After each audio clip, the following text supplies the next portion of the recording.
Halo, assalamualaikum. Apa kabar sobat Afgan? Eh, Gimana kabarnya hari ini? Yang jelas, yuk kita kelakar hukum. Kenal, akrab, dan care dengan hukum. Nah, kali ini saya mau coba berbagi perihal sebetulnya kalau seorang cowok memberikan janji nih ke ceweknya untuk menikahi, kemudian janji untuk menikahi itu tidak ditepati, apakah ada hukum yang mengatur bahwa hal itu tidak boleh dilakukan? Karena kan kalau kita berbicara terkait budaya negara kita, perkawinan itu kan sesuatu hal yang sakral. Nah, dalam hal ini yang namanya janji, terkhusus janji untuk menikahi, itu kan sebetulnya suatu hal yang sangat tabu bila itu dilanggar di negara kita. Nah, kali ini saya mau coba bahas tentang janji untuk menikahi itu apakah bisa dituntut secara hukum terhadap orang atau pihak atau cowok yang mengingkari janjinya untuk menikahi si seorang cewek tersebut. Nah, oke, kita awali. Sebetulnya di dalam hukum tertulis atau hukum positif yang berlaku di negara kita, yaitu di dalam Kitab Undang-Undang Hukum Perdata yang merupakan warisan dari kolonial Belanda yang mulai berlaku di negara Indonesia itu pada bulan Januari tahun 1848, sebetulnya sudah diatur terkait janji untuk kawin ini yang kita bahas ini, atau janji untuk menikahi ini. Nah, ketentuan itu termuat di dalam pasal 58 Kitab Undang-Undang Hukum Perdata tadi yang saya bilang. Nah, jadi Kitab Undang-Undang Hukum Perdata ini yang merupakan peninggalan Belanda yang dengan pasal 2 aturan peralihan Undang-Undang Dasar 1945 masih diberlakukan sampai dengan dikeluarkannya peraturan yang baru, ternyata sudah mengatur seperti apa sih terhadap janji untuk mengawini ini. Nah, di pasal 58 Kitab Undang-Undang Hukum Perdata itu pada intinya menyatakan seperti ini. Janji kawin atau janji untuk menikahi itu tidak bisa dilakukan penuntutan atau tidak bisa dituntut agar supaya perkawinan itu dilakukan atau perkawinan itu berlangsung. Dan juga terhadap hal ini tidak bisa juga dituntut dalam hal adanya kerugian ataupun adanya biaya ataupun bunga yang lain. Nah, janji untuk mengawini ini yang bisa dilakukan tuntutan secara hukum itu masih di dalam pasal 58 KUH Perdata tadi, itu ketika kondisinya janji untuk mengawini itu sudah diumumkan kepada khalayak ramai. Nah, artinya misalkan seorang cowok dia sudah berjanji untuk menikahi dengan seorang cewek. Nah, sudah menyebar undangan, misalkan akan dilakukan pernikahan pada tanggal sekian, bulan sekian, tahun sekian. Nah, ketika kondisi seperti itu, disitulah baru bisa dilakukan tuntutan hukum oleh pihak yang merasa dirugikan.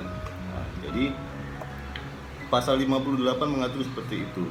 Nah, jadi kalau sudah diumumkan ya atau sudah menyebar undangan, nah, baru boleh untuk dilakukan tuntutan secara hukum. Tetapi kalau hanya sebatas memberikan janji itu hanya sebatas secara lisan, terus juga belum ada menyebarkan undangan dan tidak ada kerugian yang timbul, nah, tidak ada hak si pihak yang dirugikan, atau mungkin biasa sih sering dialami, yang sering mengalami ada dari pihak si perempuan atau pihak si ceweknya. Nah, tidak bisa untuk melakukan penuntutan secara hukum. Tetapi kalau sudah undangan disebar, kemudian banyak jiron tetangga sudah tahu, nah itu pihak perempuan dalam hal ini yang dirugikan itu bisa melakukan tuntutan hukum dan juga bisa menuntut meminta ganti rugi sebesar dengan nilai kerugian yang dideritanya. Nah, sebetulnya Sobat Afgan, di Indonesia sendiri perkara-perkara gugatan ataupun tuntutan hukum terhadap janji menikah yang tidak ditepati ini sudah ada di dalam beberapa putusan.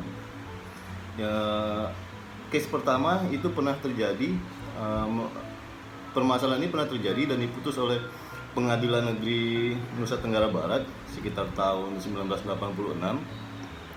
Kemudian juga pernah terjadi itu pada putusan Pengadilan Negeri Surabaya sekitar tahun 97.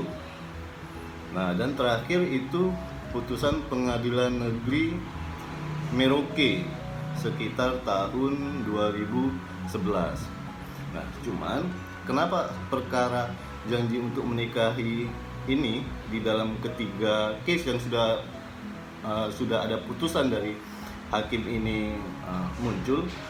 Untuk ketiga case ini yang tadi saya sebutkan sudah ada putusannya di beberapa pengadilan negeri, itu pada intinya kondisinya seperti ini, Sobat Afgan. Jadi jadi antara seorang pria dan seorang wanita di dalam ketiga case itu si pria itu sudah menjanjikan untuk menikahi si pihak wanita. Nah, namun pihak pria tidak memenuhi komitmennya untuk menikahi si wanita tadi. Tetapi antara si pria dan si wanita ini sudah tinggal bersama atau sudah hidup bersama dan telah melakukan perbuatan hubungan layaknya suami istri. Padahal mereka belum diikat oleh perkawinan yang sah dan diakui oleh hukum negara dan hukum agama yang berlaku di negara kita. Nah, sehingga para wanita yang ada di dalam case pada putusan-putusan yang saya sampaikan tadi, ketika si pria tidak memenuhi janjinya untuk menikahi, padahal si wanita ini sudah memiliki anak dari pria itu tanpa ikatan perkawinan yang sah, sehingga wanita merasa dirugikan dan akhirnya mengajukan gugatan perdata perbuatan melawan hukum terhadap si prianya tadi. Nah, jadi sekali lagi saya sampaikan mungkin kepada sobat-sobat Afgan yang masih muda-muda,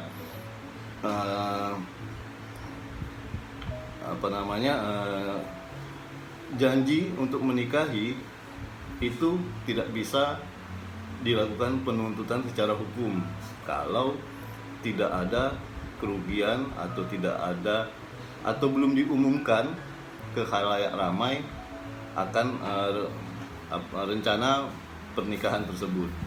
Nah, jadi juga pesan untuk sobat Afgan yang muda-muda, tetap jaga pergaulan, lindungi diri kita dari hal-hal yang bertentangan dengan peraturan perundang-undangan, kepentingan umum dan kesusilaan, karena mencegah itu lebih baik daripada mengobati.